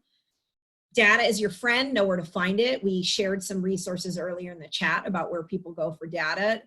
Know the national and local stats, use graphics to share what you know the best buys. It's a great touch point to send out to people in your sphere, in your database for potential buyers when you have a best buy to send out. Who doesn't like best buys? I mean, everybody looks at those even if they're not going to buy. I do. I love looking at best buys when I get those from you guys. Know the status of all homes in proximity to your listings, right? So just keep tabs on that as you see things change in the market. So, and update your clients at least on a weekly basis if you have a listing. I mean, right now I mentioned it's good to talk to people more often. But if you don't have built in a system to touch those people you have listings with every week and have some things that you go down with them, including what's going on in their area and new listings that have come out, definitely you want to do that. Be the media. So we're going to talk about this strategy briefly, but basically we talked earlier about, I asked the question is, do you think that your clients or consumers out there believe what people say in the media about real estate and the market and the economy? And yeah, of course they do. So for you, you want to become the media. You want to become the expert. You want to become the resource, the spokesperson, the speaker. So how do you do that? Well, you can write articles, you can write blogs. It says speak at town meetings, but whatever is equivalent to that here or there. So just, you know, business organizations, like Kaylee was sharing, I don't know, was that on this call or another? I think it was on another call earlier that he was saying that he, you know, has a business organization he belongs to, and he was able to share some things with them on a level, not just what's going on in the real estate industry, but how to help their businesses. Put updated, insightful content on your website. We talked about starting a blog. So be that. And then there's some other tactics I'll show you before we end the class about being the media. So let's talk about our market numbers. And what I'm probably going to do for time's sake is have you do some of this homework on your own in your market. But in the meantime, I don't even have to go out of here. So let's talk about Maui market stats. I'm just going to give this to you because I did the research myself. So you have the numbers. And then I think I have your workbook, page 37. Yeah, so on page 37 in your workbook, it says, what are your market numbers week by week, by month, and by price range? Where do you get your data from? So, you know, local boards, obviously, NAR for anything that's not a specifically local stat. And then what are those numbers telling you and what do you want to share with people? So, so page 38 has basically the statistics that you can monitor. So number of homes on the market, homes sold, pending, expireds, average number of days on market, list price, sale price. So when you think, well, what do I really need to be looking at? Those are some good stats to start with. So, you know, on Maui, I was looking at the stats. Active, we have 1,488, which is homes and condos. Homes sold year to date and condos was 679. Total pending currently is 513. Since January, it was 396. Expired listings year to date are 86. Days on market average for January and February was 145. And then, you know, our average list price actually doesn't show up in our local stats. However, you can obviously do that yourself by pulling the data from our MLS, or you can look at our percent of list price, which is what I did. List price was the percent of list price to sale price was 97.6%. So I knew the average sale price was 770, 263. So that you can figure out what the average list price was. It was about 789. and then the average sale price. So since you guys are in different markets, I'm going to let you do your homework on that and get to know that. So Klaus is saying the PDF is only 18 pages. Yeah, it is. So what I did, Klaus, is I pulled out what I basically shortened it, and I pulled out the stuff that I wanted you to focus on today, which is the activities, because we only had 2 hours instead of 3 hours. So that is correct. You are missing some pages in there that were from the full handbook. However, the only ones we're going through today are the ones that you have. So thank you. The sold number, homes sold year to date and condos is 679 for Maui. Okay, going back to the PowerPoint. So be a great communicator. We talked about this a little bit already. How do you do that? Here's some skills that were probably talked about in the class. Seek first to understand. So ask, listen, and validate your understanding. Don't make assumptions, ask questions, see where the person's coming from before you respond. And study and practice your scripts so that you know what is called for when you're having conversations. Leverage your script knowledge through conversational skills. Communicate with your clients faithfully, relieving their stress on yours. The more you communicate, it's really difficult to over communicate. I mean, if a client tells you, you are calling me too much or emailing me too much, awesome for you. Make that your goal, okay? Because usually the complaint that most realtors get from clients is that they do not hear from them. And that, I'm not just talking about the 7 to 10 years in between them buying or selling. I'm talking, which is a whole nother conversation in class. I'm talking about when you're in a deal or when you're helping them find property or whatever it is that you're doing with them. So definitely communicate with them a lot. Re-messaging, think about what is the message that you're putting out when if you're doing any marketing, or what your prospecting looks like. Is it a call to action? Is it driving people to you? Is it providing value? Are you setting yourself apart? Is your unique selling proposition in there? For sellers, these are some common things, the timing to sell, the market info, the stats, your percentage of list price if it's higher than what the board's is, sharing things like your consumer app if you have one. Is it time to refinance? A great value call for you right now is anybody that you help them buy a home at a time where interest rates were, higher than they are now, which is probably any time in the past. So it might be a great opportunity for them to refi and save some money on their payment. They're looking at cutting costs right now too. Vendors, offering value through services, or, hey, what's going on with you? Oh, you need your roof patched. Oh, you need your plumbing fixed. Here's some people we've worked with. Buyers, best buys, market snapshots, landing pages, consumer app, and smart plans, which could be for anybody, any drip campaigns that you're doing. And then use domain names that support your business and attract an audience. We talked about that a little bit. And let's see. Okay, so I'm going to go a little bit faster, although feel free to chime in if you want. And then we've got, if we have time at the end, we'll do some Q&A. So speak competently about pricing with sellers, knowing the market facts, be truthful. Use the bottom line or net approach is great. A lot of agents will do a net sheet, which is good because that shows them what they're going to net, or you can get one from the title company. You can say, hey, run this as a seller's, statement, show that to them. Let them vent their emotions and remain calm. Okay. As I mentioned before, we can get caught up, and that's not your job. Your job is to remain calm. Your job is to help facilitate and to help them and guide them. And if you are freaking out, that is not going to help them to not freak out. So, but yet they might also they might be going through emotional things, and it can be very taxing. So you want to listen and be there to support them. Discuss financing options that might be offered to buyers. Motivate buyers to buy. We talked about this. Make offers that generate an immediate response. Understand and overcome fear with scripts. Educate them about opportunities. Lead generate. It again, this says 3 hours a day, double, triple down. There's a course that I guess, we might get into if you see it. That is one on lead generation, which is 36 transactions in 12 months by 3 hours a day of working on your business that way, lead generating. And then shift tactic 4, we're going to talk about that. We're going to talk about lead generation in quite a few tactics. Okay, going into installing key systems.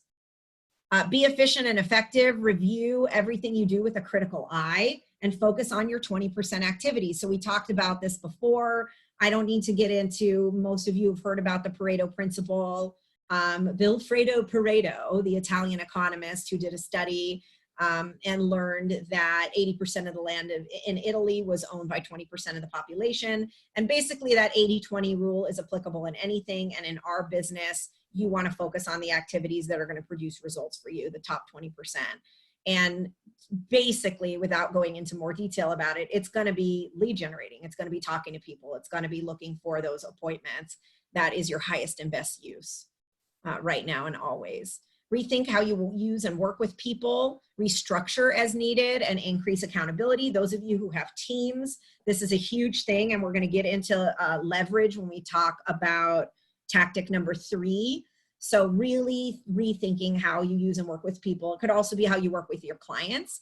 You know, get a system in place. If you don't have the same intake form for every buyer or every seller or an info sheet, and you don't follow the same checklist of things that you're doing with every person, you are not being as efficient or effective as you could be. And by the way, you're also not providing the highest level of customer service to your clients right now because you're making too many variables happen with your clients.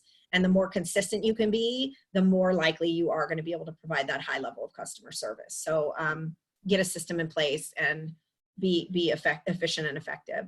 Seth Godin wrote a book, this was a while ago, called The Dip, and it says quit the wrong stuff and stick with the right stuff and have the guts to do one or the other. So, you know, we talk about failing forward. Sometimes we don't know the activities we need to focus on.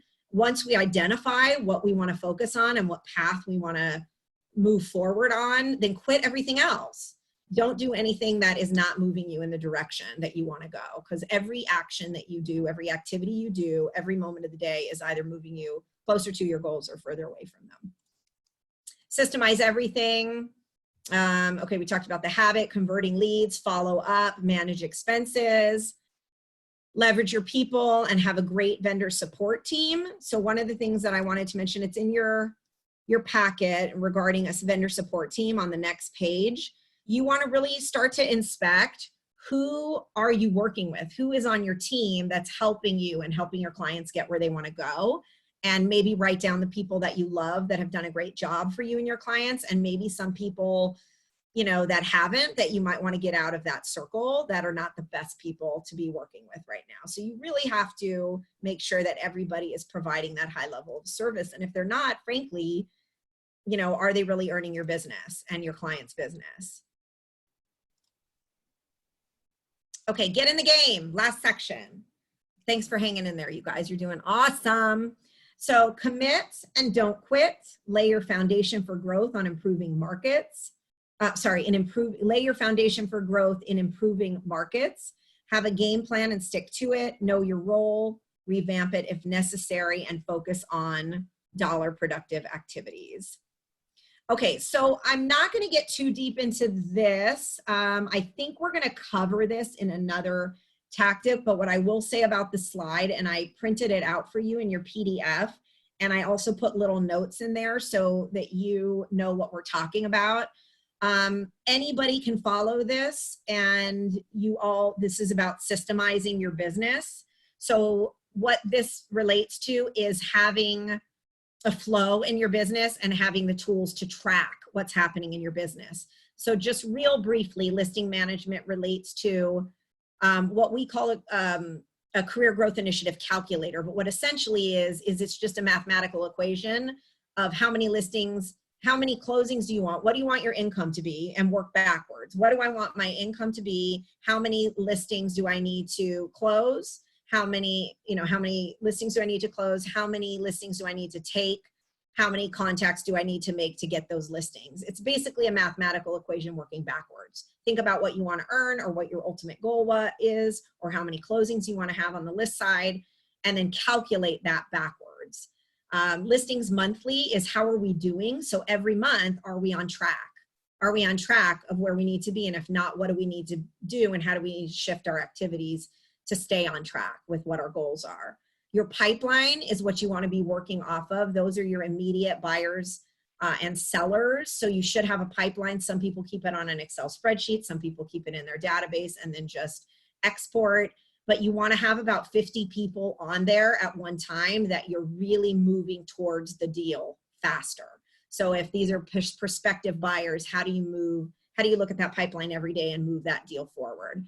Then value is really going to be your unique selling proposition and what you do to support your clients, that's going to lead to a closing for you, and that's going to be your gross commission income. And then you have other tools that you can be a market expert. One is a trend report. So look at your business last year or over the last 5 years, if you've been in the business for a while, and what did your business look like at that time, and what does it look like now? And compare some of those stats year over year. And that's going to give you a lot of information about your business and how you've been running it and what areas are your strengths and maybe your opportunities. And then moving forward, what you want to focus on. And then the next one talks about what we call the language of real estate. And those are basically 8 categories, which I can send to you, but I can go through them really briefly. It's listings taken units, listings taken volume, listings sold units, listings sold volume, written sold units, written sold volume. I know I'm going fast, but closed sales units and closed sales volume, those are your 8 tracking categories. And if you need that, I will send those to you. Do you have it an intake info sheet to ask buyers and sellers? Our agents have a variety of ones that they use. There are some examples that I've seen, Sophia. I can maybe look for one for you, an intake form, but you're probably asking some of the same common questions and you can just jot them down. Okay, no more on the chat box. All right, we're getting there. Next. So these we can go into on a deeper scale, but what my goal is in including this slide is really for you to have the awareness of, oh, I need to track these things. I'm not tracking them now. And if I really want to get a handle on my business moving forward, these are the things that I should be focused on. And once you narrow it down to like a handful of spreadsheets, it actually makes things a lot easier as long as you're consistently using that. Okay, the bottom line, be an opportunity warrior, embrace the market. Wherever it is, embrace it.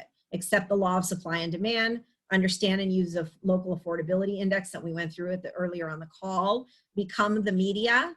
Master your skills, market knowledge, communication, lead generation, conversion, and evaluate yourself on all challenges and build your action plan now if you haven't done that. I'm just looking for those other tools. So on your page 54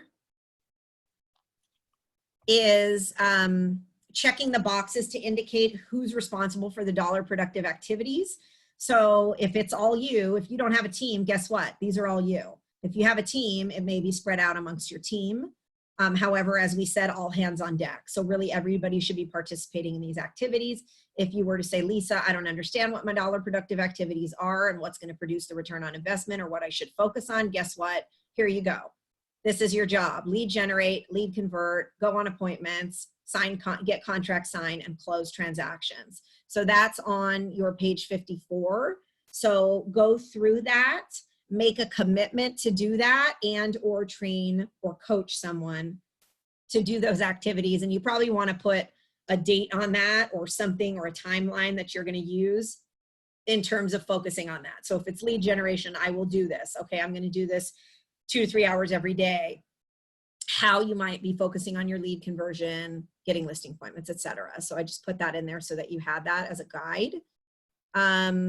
Charlene just shared the Millionaire Real Estate Agent Economic Model in a spreadsheet. You are so awesome. That is great, Char. Thank you for that. And that is a template that you can use, which will help, she says, help get your income goal and how many appointments and voice-to-voice needed for you to achieve those micro goals that lead to your income goal. And this is from Joe Bogar, who's a MAPS coach, runs MAP, or I guess he's the MAPS president, or I don't know if he is anymore, but he's a MAPS coach. So thank you for that, Char. That's very valuable. So you guys want to download that before we get off the call and save that to your computer so you can use that as a chart. Okay, next, let's get into your action plan. So lastly, okay, it says don't put away this guide without developing a plan to put what you've learned into action, which is basically on the pages that I shared with you, these last couple of pages. It's page 55 and 56 of the guide. So you're gonna write down the steps you're gonna take to improve your skills. So right now, what I want you to do, we have about 7 minutes left. I want you to rate yourself in each of these categories. I'm gonna give you a couple minutes, 1 to 10. Give yourself a rating based on the rate chart that's above. You know, 1 being I have no experience with this, 5 I'm an expert, and anything you're less than a 3, put at least 1 action step that you're going to take to move you in the right direction so that you can get better at that. So go ahead and go through that. I'm going to give you guys like 3 minutes to do that, to rate yourself and put down 1 action step for anything you're less than a 3 on. And then we'll wrap up with ahas.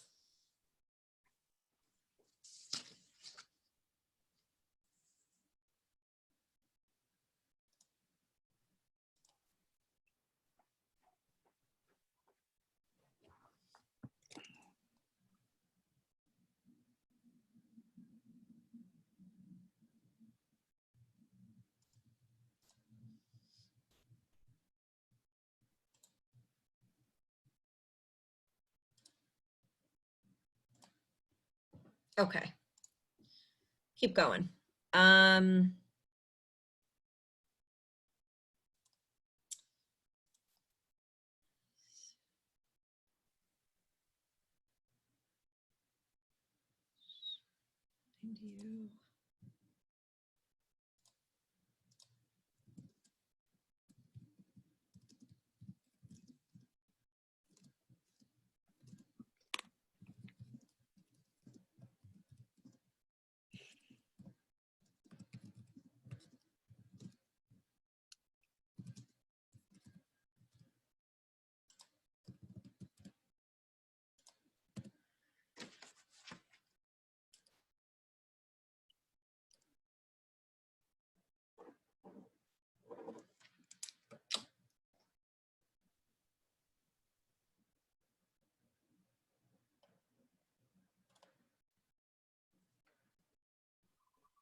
So when you guys have some of that written in, go ahead and either share via chat box or go ahead and unmute, and I'd love to just hear and, you know, share what you rated, anything you rated under a 3 that you want to share, and what the action step that you put is, because that's going to help other people as well. That would be great. Aloha. Oh, sorry. Okay.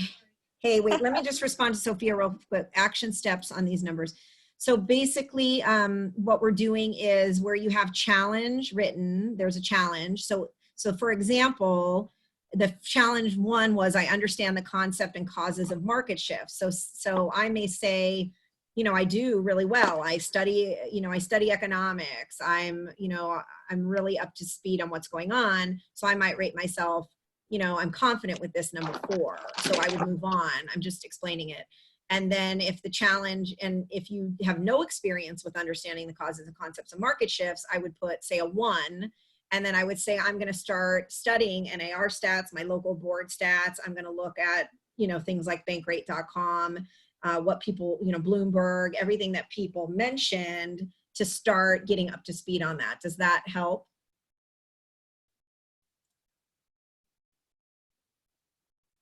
Okay, so go ahead and, okay, perfect, Sophia. And if you need further help, just let me know. I can touch base with you afterwards. Okay, yeah, Michelle, go ahead, share. Hi there. let's hear Yes, one. I am just really looking to triple down on my lead generation and script practice and finding an accountability partner. So I'm looking to set a goal of 4 hours a day for 4 days a week. Great. If anyone is interested in being an accountability partner for setting your lead generation time frame commitment, please, let's do it. Love it. Okay, so great. You want to give your phone number? Absolutely. I'll put it in the box, the chat Great, box. thank you. Okay, who else wants to share a action item, and then we'll go to ahas. Let's get one more at least. Yeah, Josh here. Hi. So, yeah, the 3 hours a day of lead gen is what really stood out to me. I know Michelle commented, but that was something that I don't do in any sort of consistent and focused way. And I remember years ago being at Keller Williams and hearing Bill Woods in his cubicle for hours every morning just go from one call to the next. And I've never done anything like that to where, I sit down and I just go from one client to the next, take notes, update the database. But I saw the discipline that I know he went about it. And this is my first week in the business where yesterday by 4 o'clock in the afternoon, I took a screenshot on my phone because I hadn't had a single phone call. And it's the first time that I've seen that happen in 15 years. Wow. So I think the 3 hours a day of lead gen and doing it early in the morning. I'm usually up working early and just, having that be what that focus is. And it's even easier now than ever because I'm at home. And so we'll be able to do that. And I can do, a better job at that because I've never done that. That's great. So, and start small, I would say too, Josh, like don't get overwhelmed. Some people say, all right, I haven't done this or built this habit. It's just like lifting weights, or any kind of exercise, it's building a muscle. So if you say, all right, I'm going to go all in and I'm going to sit down now, I've never been doing this. And here I go for 3 hours a day, that may be difficult and discouraging. So what I would say is build up to it. Set a goal that you feel is realistic and manageable. Start there and work your way up. Work your way up. Thanks. Love it. Okay, let's thank you for sharing that. That's great. And you also, for those that don't know you, you have a very big business, right? You and Tim have a very, very large business, and yet, you're looking at what you can do to make changes in that, as opposed to, somebody who maybe is newer and doesn't have as large of a business. So that's shocking to me, and that's a great message to share about no phone calls and the first time in 15 years with the number of deals that you do, right? Number and I screenshot it and I sent a picture to my dad saying, check this out. And he's like, yeah, I'll go several days. And so welcome to the club. But oh my gosh. But it's also the first time, I don't think we've opened a new escrow in maybe 2.5 weeks. Wow, that's big too. And okay. And that's the first time that's happened since 2009. Great. Well, thank you for sharing that, because I think that really helps illustrate what's going on and that we need to be doing something differently. So thank you. Yeah. So this slide is just kind of talking about some of the other tactics we're going to be going through in this series. And the next course is going to be next Wednesday.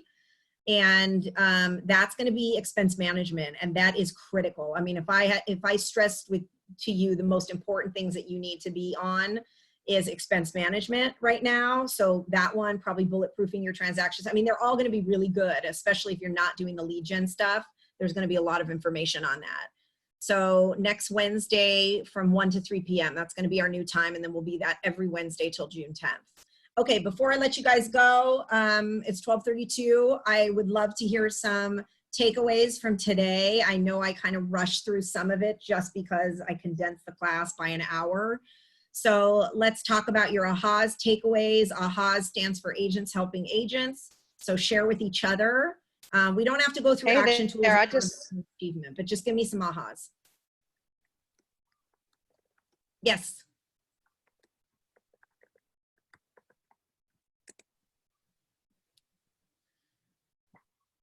Get a grip on market statistics. Anne says that. Okay, great. Who else?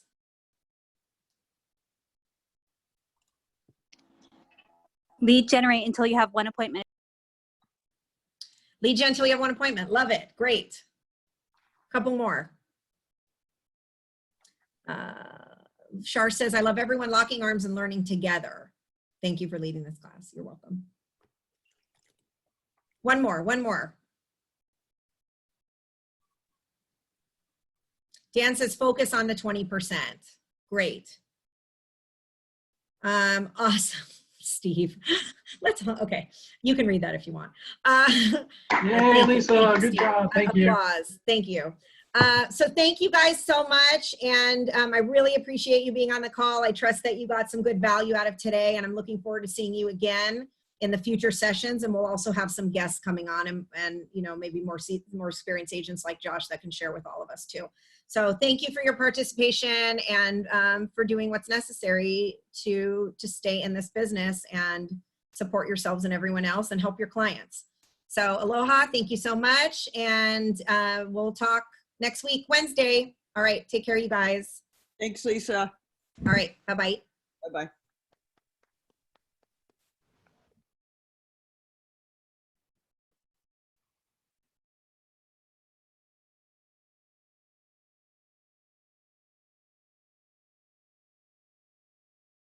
Thanks again, Lisa.